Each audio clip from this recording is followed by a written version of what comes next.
Okay so hello everyone, welcome back to rankers JEE advance only. कैसे हैं सभी लोग? आई होप आपकी पढ़ाई बढ़िया चल रही होगी और आपकी जो प्रिपरेशन होगी थोड़ी सी एडवांस ओरिएंटेड भी होनी चाहिए, क्योंकि मेंस भाई 3 अटेम्प्ट हो चुका है। आखिरी अटेम्प्ट केवल चौथा बचा हुआ, उसके बाद जस्ट आपको 1 महीने बाद एडवांस भी देना है। तो भाई प्रिपरेशन में कोई भी कमी एकदम से नहीं आनी चाहिए। तो ये भी जेई एडवांस का 2020 का ही प्रॉब्लम है, 2020 का ही प्रॉब्लम है। ये प्रॉब्लम तो आपके प्रैक्टिस टाइप के लिए है ना, असली प्रॉब्लम आप आज करोगे होमवर्क टाइप में। ये प्रॉब्लम तो अभी आपको करना है, तो पहले काम करो कि स्क्रीनशॉट ले लो, इसे हम यहाँ पे डिस्कस कर लेंगे, ठीक है। और होप करता हूँ कि 80 to 90% बच्चे इसे कर भी ले जाएंगे आसानी से, है ना, बता देना। और ये तो हो जाएगा, बट होमवर्क के रूप में अगला क्वेश्चन जो हम डिस्कस करेंगे उसकी भी वीडियो आएगी। ये क्वेश्चन है, तो कोई ऐसा क्वेश्चन भाई जे एडवांस में वाकई में पूछा जाता था, बट मेंस वालों ने क्या किया है कि पिछली बार 2021 में, मतलब इसी बार मार्च के अटेम्प्ट में ऐसे ऐसे काफ़ी ज़्यादा सवाल उन्होंने पूछे हैं, है ना। तो ये तो था भाई एडवांस का टॉपिक, बट मेंस वालों ने कवर कर लिया, कहा भाई नहीं अब मैं यहाँ पे काम करूँगा। तो भैया ये आपका HW है, ठीक है। इसे करना, बताना हो रहा है या नहीं हो रहा है, ईमानदारी से करना। सोल्यूशन मैं यहाँ पे डिस्कस करूंगा, ठीक है। असल काम आज का यही है आपका, ठीक है। तो इसे करके आप बता दें कमेंट सेक्शन हुआ या नहीं हुआ, या फिर कहाँ पे फंस रहे हो, कौन सा इक्वेशन बन रहा है, फिर से डिस्कस करेंगे। हालांकि अब तो ये भाई मेंस ओरिएंटेड हो गया। अगर आप 2021 का मार्च अटेम्प्ट पेपर उठा के देखोगे ना, तो 2 से 3 क्वेश्चंस इसके बेसिस पे पूछे गए, सेम टू सेम ऐसा ही टाइप का आप पूछ सकते हो, हल्का सा लेवल डाउन कर सकते हो, है ना। ओके ये क्वेश्चन तो इजी भाई हो जाना चाहिए। Let b be a non zero real number. B सबसे पहले तो नॉन जीरो है। Suppose f such that f आपका defined R to R is a differentiable function such that f zero is equal to 1। तो अपने को F of zero जो दिया है भाई ये 1 दिया हुआ है। If the derivative F dash of F satisfies the equation, अगर आपको एक इक्वेशन मिल रहा है भैया एफ डैश एक्स जो है वो F of X divided by B square plus x square. अच्छा अप्रोच क्या होने जा रहा है अपना एक बार सोचो ऑप्शंस क्या क्या पूछे। पहले तो ऑप्शन के हिसाब से हमें चलना पड़ेगा। तो ऑप्शंस क्या क्या पूछे गए हैं? If B is greater than zero then F is increasing, B less than zero then F is decreasing function, okay. F x into F of minus x is equal to 1। और ये overall एक बार तो मेरे को क्या करना पड़ेगा, F dash x का साइन चेक करना पड़ेगा, और एक बार मुझे एफ एक्स निकालना पड़ेगा, कंप्लीटली एफ एक्स निकालना पड़ेगा। तो ऐसा करेंगे एफ एक्स निकाल लें तो एफ डैश एक्स भी मिल जाएगा आराम से। तो चलो एफ एक्स निकालने की कोशिश करते हैं। यहाँ पे मैं लिखता हूँ, तो एफ डैश एक्स डिवाइडेड है, यहाँ पे क्या है भाई, चलो एफ डैश एक्स मैं यहाँ पे लिख देता हूँ, इज इक्वल टू क्या था अपने पास, तो भैया था यहाँ पे F X by B square plus x square, F X divided by यहाँ पे B square plus x square हमने लिख लिया। अब क्या करें, क्योंकि अगर यार हमें एफ एक्स निकालना है वाकई में, तो थोड़ा सा डिफरेंशियल इक्वेशन वाला कॉन्सेप्ट हम यहाँ पे यूज करते हैं, वेरिएबल सेपरेबल फॉर्म टाइप बनाने की कोशिश करते हैं। क्लियर है? अब क्या करें भाई, ऐसा करो कि इंटीग्रेट कर दो भाई मेरे, है ना। यहाँ पे क्या बच जाएगा, क्योंकि एफ एक्स को अगर हम टी मानेंगे तो F dash x D x D T हो जाएगा, है ना। तो 1 बाई टी डी टी कितना, log T log F x हो जाएगा, सिंपली डायरेक्ट लिख रहा हूं। और यहाँ पे कितना 1 बाई ए की जगह बी है, गलती से ए मत लिख देना और टेन इनवर्स एक्स बाई ए की जगह बी है, प्लस एक कांस्टेंट आएगा। ये अपने पास log एफ एक्स आया है अभी। लेकिन ध्यान से अगर हम देखने की कोशिश करेंगे तो हमें एक और कंडीशन भी दिया हुआ है यहाँ पे, एफ ऑफ जीरो जो है भैया वो 1 है। तो एफ ऑफ जीरो यहाँ पे रखो, log f of zero is equal to 1 by b ten inverse zero, zero plus c. Log f zero 1 था तो log 1 कितना, तो भैया ये जीरो, तो मतलब कि सी आ गया भैया मिला जुला के जीरो। अब ध्यान से समझो कि भाई अपने पास log एफ एक्स की वैल्यू क्या आ गई, भैया log एफ ऑफ एक्स आ गया अपने पास 1 by b ten inverse x by b, खत्म कहानी। एफ एक्स अगर मैं निकाल लूं तो एफ एक्स कितना आ जाएगा, क्योंकि e to the power 1 by b ten inverse x by b. अब बताओ पहला ऑप्शन अपने को क्या दिख रहा था, क्योंकि भैया पहला तो मेरे को इंक्रीजिंग डिक्रीजिंग चेक करना था, एफ एक्स की बात थी।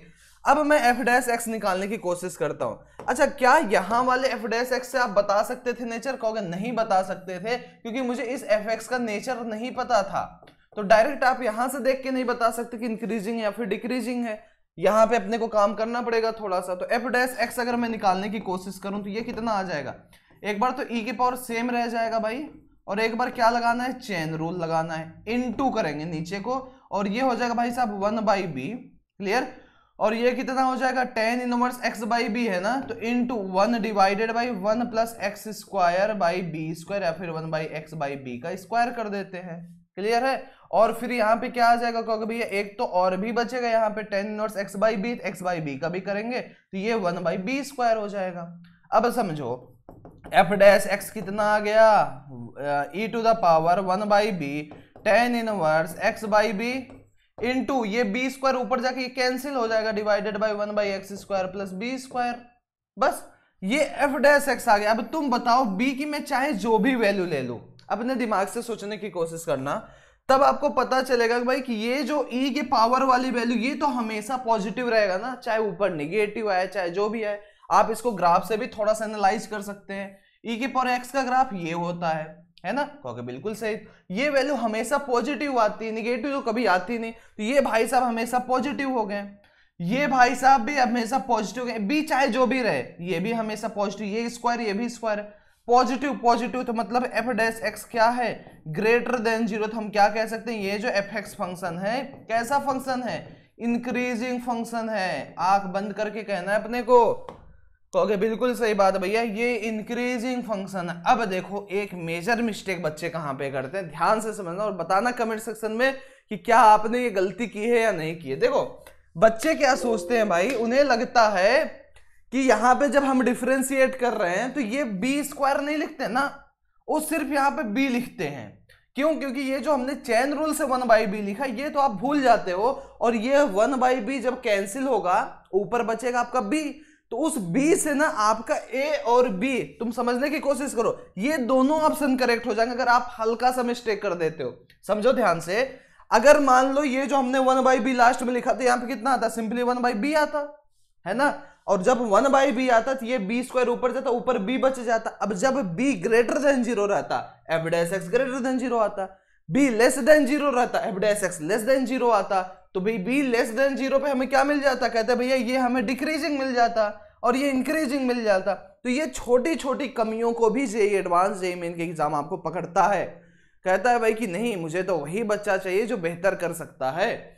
तो भाई ये ऑप्शन गलत है, इसको थोड़ा सा आप यहाँ पे ध्यान रख के चलना, ये बी स्क्वायर नहीं तो आप दोनों ऑप्शन को सही कर दोगे। अब क्या पूछा जा रहा है, अच्छा f x into F of minus x is equal to 1, ऐसा कुछ है क्या।